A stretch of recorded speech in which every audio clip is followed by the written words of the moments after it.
அனைவருக்கும் இனிய சுதந்திர தின நல்வாழ்த்துக்கள். இன்றைய தினம் எங்களது டெல்டா சைக்கிளிஸ்ட் 79வது சுதந்திர தினத்தை கொண்டாடும் வகையில் ஒரு 50 கிலோமீட்டர் தொலைவு சைக்கிள் பயண விழிப்புணர்வை ஏற்படுத்தியுள்ளோம். இதை நாங்கள் தொடர்ந்து செய்து வருகின்றோம். மேலும் ரோட்டரியோடு சேர்ந்து பல விழிப்புணர்வு பேரணிகளை நடத்தி இருந்துள்ளோம். வருகின்ற டிசம்பர் மாதம் மிகப்பெரிய அளவில் ஒரு குறைந்தபட்சம் ஒரு 100 சைக்கிள் ஓட்டுநர்களை வைத்து ஒரு விழிப்புணர்வை ஏற்படுத்த திட்டமிட்டுள்ளோம்.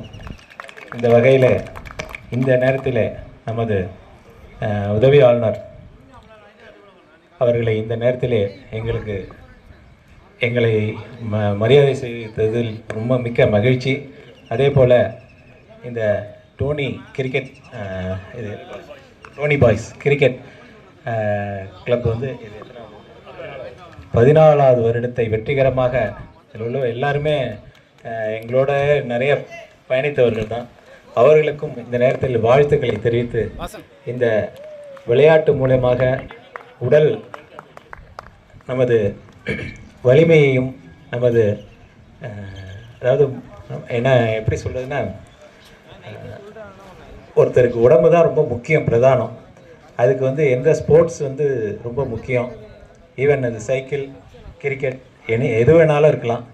பட் வந்து கண்டிப்பாக இப்போ உள்ள யங்ஸ்டர்ஸுக்கு வந்து ஏதாவது ஒரு ஸ்போர்ட்ஸ் ஆக்டிவிட்டீஸ் வேணும். அதை நம்ம எல்லோரும் சேர்ந்து செய்கிறோங்கிறதுல இந்த நேரத்தில் ரொம்ப மகிழ்ச்சி.